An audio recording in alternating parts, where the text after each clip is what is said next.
ak honorable ak Malal. ci seen réflexion bi par rapport à la presse. Pourquoi je le dis il faut pas qu'on tourne autour du pot. bisu élection yi à 22h on a parlé de GFM dañu leen pourquoi ñuy ragal il y a des candidats Ousmane Sonko ak Idrissa Seck ñoo dem ci beneen organe ça n'a rien à voir avec les réseaux sociaux ci beneen organe de presse def conférence de presse ils ont jël liggéeykatu kër gi mettre leen en danger ça veut dire que bis boobu nit mënoon na fekk nit buy liggéey TFM muy man muy keneen mu rey la te seen responsabilité la nekk man bugguma ñuy wërandoo parce que bi ñuy cité wëruñu ça n'a rien à voir avec les réseaux sociaux absolument rien pour balaa may dellu si wow foofu je vais même plus loin société civile je prends Y'en a marre société civile mais on a vu un membre de Y'en a marre insulter la presse muy kilifa di saaga GFM TFM dans la presse et pourtant personne n'est sorti pour lui dire que lii du dëgg du yoon parce que boo bëggee que esprit bi Y'en a marre bi mu continuer il faut ñu garder benn neutralité on peut pas que des gens ñu dem ñoom en solo ce qui n'a et je pense jusqu'à preuve du contraire que loolu reflété wul image Y'en a marre que des gens quand même sortent de ce mouvement-là pour aller attaquer la presse directement. On a vu des anciens lutteurs à qui cette maison-là a tout donné, des os, des gens qui n'ont rien compris, parce que am nañu téléphone, am nañu kii jàppal ñu duñu saaga. Il faut pas ñu wëral koñ dañu doon def suñu liggéey te moi je préfère qu'on arrête dara pour un peu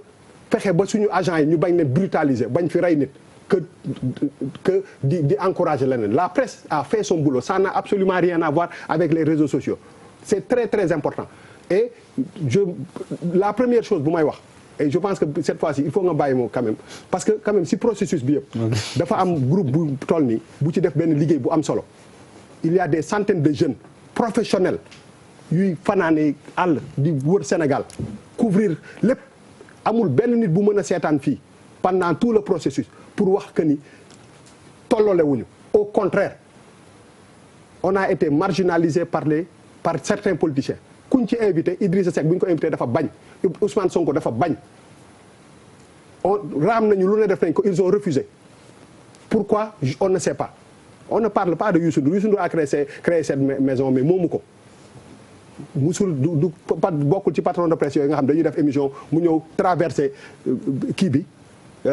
plateau bi ñëw toog jël micro ku ko gis na ko wax on a pendant 21 jours dañu faram fàcce tous les programmes des 5 candidats kenn mënu ko wet naa table on n'est pas la première télé wala le premier groupe de presse pour rien du tout man waxuma ak ñi nga xam ne ñoom ñooy candidats yi xam nga ñan laay waxal ñi ñu doon waxal ñoom seen militants yi ñooñu laay waxal parce que ñooñu lañ doon waxal pour que ñooñu delloo ci seen xel xam ni aussi nit da nga koy juger rek te yàlla tax ci moment boobu je pense que en toute responsabilité nit ñi dañu war a dal bañ a jël di mettre ay vie en danger di wax ay mbir yoo xam ne ça n'a rien à voir avec les réseaux sociaux loolu moo am solo nit yi dañu attaqué benn groupe de presse te loolu du dëgg du yoon te kenn condamné wu leen ni ñu leen war a condamné société civile condamné wuñu leen ni ñu leen war a condamné parce que des journalistes ñoo nekk fii yu digne yu di def seen liggéey loolu mooy ça n'a rien à voir avec les réseaux sociaux du lu ñu dégg fële et puis on n'a pas arrêté dañu continuer di jël ay résultats di ko joxe parce que dafa am dara lu am solo presse dafay évoluer on est en 2019 liggéey dafay yokk pour man on doit même aller beaucoup plus loin que ça il faut pas que ñu tënk nit yi ba du ñu mën a avancer gis nga affaire bi lu ñu gën a avancer di joxe ay résultats ay tendance leer rek lay gën a def leer kese lay gën a def te presse bi dafa am ambition avancer on est en 2019 donc aujourd'hui je pense que aussi il faut pas que ñuy tourner autour du pot ce qui s'est passé ba presse dugg ci affaire bi problème boobu la boo duggee ci biir grand place boo dem booy yu naan ataaya bopp koñ boo dëgg loolu la ñuy waxtaan parce que ils ont fait exprès pour dugal ci xelu nit yi que ni loolu moo nekk alors que loolu nekkul nit ki dañ leen di juger aussi par rapport ak liggéey bi ngay def je pense que ça c'est important le fait que ki nga xam ne moom moo sañ ci kër gi nekk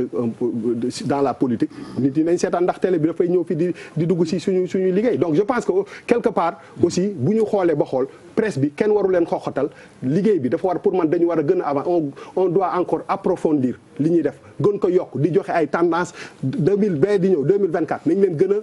yokk xarañteef dëkk boo waay nekk ñu indi fa résultat yi génne ko tasaare ko parce que il faut que ñu avancer